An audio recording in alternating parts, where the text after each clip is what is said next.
संसद में देश का बजट पेश होता था तो देश की सड़कें ठहर जाया करती थीं। रेल बजट पेश होता था तो लोगों की उम्मीदें रेल के डिब्बों की तरह पटरियों पर दौड़ने लगती थी।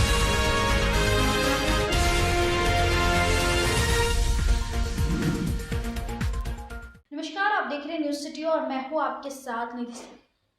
सदन में बजट पेश होने के बाद पक्ष और विपक्ष की प्रतिक्रिया लगातार आ रही है। वहीं आपको बता दें, सांसद शायर इमरान जी ने अपने शायराना अंदाज में कहा कि कभी बजट पेश होता था तो देश थम जाता था, लोगों की उम्मीदें रेल के डिब्बों की तरह पटरियों पर दौड़ती थी। लेकिन आज जब बजट पेश होता है तो मीडिया सरकार का महिमांडन करती है। फिर महीनों बाद जनता को समझ आता है कि उसे कुछ नहीं मिला। पहले यह सरकार अमृतकालीन बजट पेश करती थी, अब इसे तुष्टीकरण बनाम संतुष्टीकरण का बजट बताया जा रहा है। जिस बजट को मिडिल क्लास का बताया जा रहा है उसमें मनरेगा के लिए 1 रुपए की बढ़ोतरी नहीं हुई। उसी बजट को पेश करते वक्त वित्त मंत्री महंगाई का म तक नहीं बोल पाई। यह सरकार खुद को मिडिल क्लास का हितैषी बताती है। आप इस पूरे बयान को और संसद में जिस तरीके से शायराने अंदाज में सांसद जी कह रहे हैं उन बातों को सुनिए। श्री इमरान प्रतापगढ़ी जी 15 मिनट। धन्यवाद सभापति महोदय। कभी सुदामा पांडे धूमिल जी ने कहा था कि एक आदमी रोटी बेलता है, एक आदमी रोटी खाता है, एक तीसरा आदमी भी है जो न रोटी बेलता है न रोटी खाता है, वो सिर्फ रोटी से खेलता है। वो तीसरा आदमी कौन है? मेरे देश की संसद मौन है। सभापति महोदय, वो भी क्या दिन थे जब संसद में देश का बजट पेश होता था तो देश की सड़कें ठहर जाया करती थीं। रेल बजट पेश होता था तो लोगों की उम्मीदें रेल के डिब्बों की तरह पटरियों पर दौड़ने लगती थीं। पूरा देश धड़कने रोक करके वित्त मंत्री और रेल मंत्री को सुना करता था। अफसोस, अब बजट पेश हो जाता है, मीडिया चैनल सरकार का महिमा मंडन करते हैं और बेचारी जनता बजट के आंकड़ों के शब्द जाल में उलझी हुई महीनों बाद समझ पाती है कि उसका तो फिर से कट गया। सभापति महोदय, पिछले 2 साल अमृतकालीन बजट पेश किए गए और इस बार एक नई शब्दावली गढ़ी गई है, तुष्टीकरण बनाम संतुष्टीकरण का बजट। सभापति महोदय, सुनने में कितना अलंकारिक लगता है ये शब्द। सोच रहा हूं देश की वित्त मंत्री और प्रधानमंत्री जी से पूछूं कि आखिर किसकी संतुष्टि?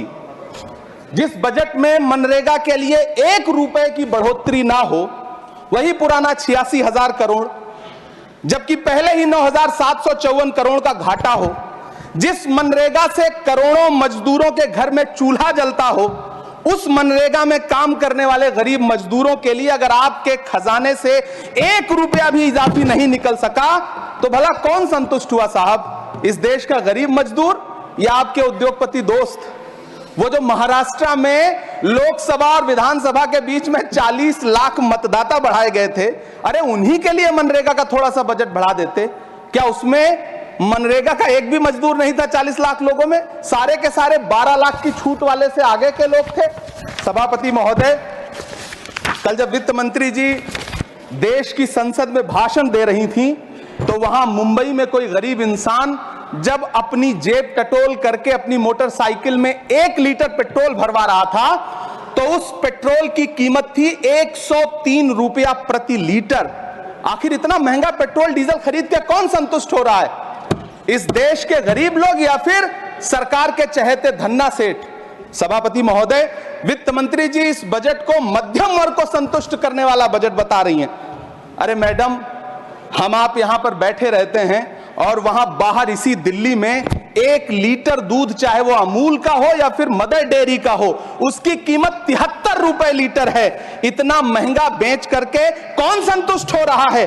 गरीब जनता या आपके धन्ना सेठ दोस्त? सभापति महोदय, इस सरकार का बाजार और महंगाई पर कोई नियंत्रण नहीं रह गया है। चाहे देश में लहसुन 400 रुपए किलो बिक जाए, टमाटर 100 रुपए किलो बिक जाए, प्याज का दाम सुनकर आंखों में आंसू आ जाए, लेकिन वित्त मंत्री महोदया बजट में महंगाई का मां भी नहीं बोलती हैं। बच्चों की किताब और पेंसिल तक पर टैक्स लगाने वाले सरकार से मैं पूछना चाहता हूं कि आप मध्यम वर्ग का हितैषी बताते हैं खुद को, तो शर्म नहीं आती है? खुद को धार्मिक कहने वाली सरकार भगवान श्री कृष्ण के प्रिय खाद्य पदार्थों दही और मक्खन तक पर जीएसटी लगाती है और बात करती है मध्यम वर्ग की हिमायती होने की। जिंदा रहते हुए जनता से हर चीज पर टैक्स वसूलने वाली यह सरकार कम से कम मरने पर तो लोगों को बख्श देती, लेकिन नहीं, वहां भी लूटना है। अंतिम संस्कार के सामान अगरबत्ती, धूप बत्ती, केवड़ा जल, चंदन पाउडर, जौ, बताशा, काला तिल, पंचरत्न, कपूर और कफन तक पर टैक्स लेने वाली यह सरकार किस मुंह से खुद को मध्यम वर्ग का हितैषी बताती है? कौन सी संतुष्टि, किसकी संतुष्टि? कदम कदम पर टैक्स देकर लूटने वाली जनता की, या फिर जनता से टैक्स वसूल करके धन्ना सेठों का खजाना भरने वाली सरकार की? किसकी संतुष्टि?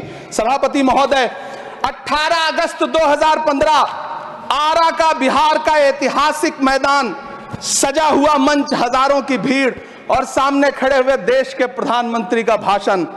बिहार के भाइयों बहनों, आज मैं बिहार के लिए पैकेज की घोषणा कर रहा हूं। 50,000 करोड़ कर दूं कि ज्यादा कर दूं? अखिलेश भाई, 60,000 करोड़ कर दूं कि ज्यादा कर दूं? 70,000 करोड़ कर दूं कि ज्यादा कर दूं? 80,000 करोड़ कर दूं कि ज्यादा कर दूं? चलो, मैं बिहार को 1.25 लाख करोड़ का पैकेज दे रहा हूं। 10 साल हो गए सभापति महोदय, वही ढाक के 3 पात। बिहार आज भी विकास की बाट जो रहा है। भाषण आज भी प्रधानमंत्री जी के यूट्यूब चैनल पर सुना जा सकता है। जो झूठ बोल के करता है मुतमईन सबको, वो झूठ बोल के खुद मुतमईन नहीं होता।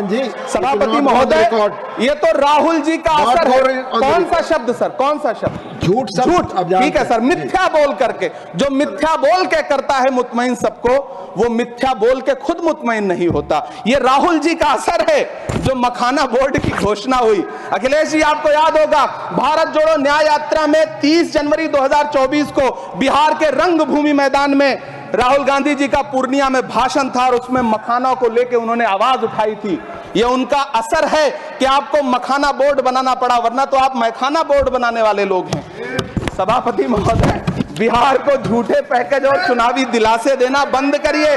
आज भी जब कोसी में बाढ़ आती है तो पूरा सीमांचल बर्बाद हो जाता है। मैंने उस तबाही को अपनी आंखों से देखा है। 2016-17 की बाढ़ में अपने इन्हीं हाथों से राहत सामग्री बांटी है मैंने। अगर सच में बिहार के लिए कुछ करना चाहते हैं तो बिहार को बाढ़ से बचाने का प्रबंध करिए। पूर्णिया एयरपोर्ट 10 साल से बाट जो रहा है, घोषणा 2014 में हुई, बन के आज तक तैयार नहीं हुआ। अलीगढ़ मुस्लिम विश्वविद्यालय का किशनगंज सेंटर बजट के अभाव में दम तोड़ता जा रहा है। मैंने पिछले बजट सत्र में भी आवाज उठाई थी। संसद में इन बातों को सुना जिन्होंने सीधे तौर पे वित्त मंत्री हो या फिर नरेंद्र मोदी हो या बिहार हो या देश में बढ़ती हुई महंगाई को लेकर के उन्होंने कटाक्ष किया है। क्या लगता है दोस्तों, इस बजट से आप कितने संतुष्ट हैं या असंतुष्ट हैं? वो कमेंट में जरूर बताइएगा। और ऐसे ही देश दुनिया की तमाम खबरों के लिए देखते रहें न्यूज़ सिटी। और हमारे चैनल पर यदि नए हैं तो उसे सब्सक्राइब, लाइक और शेयर वीडियो को जरूर करें। बहुत बहुत धन्यवाद।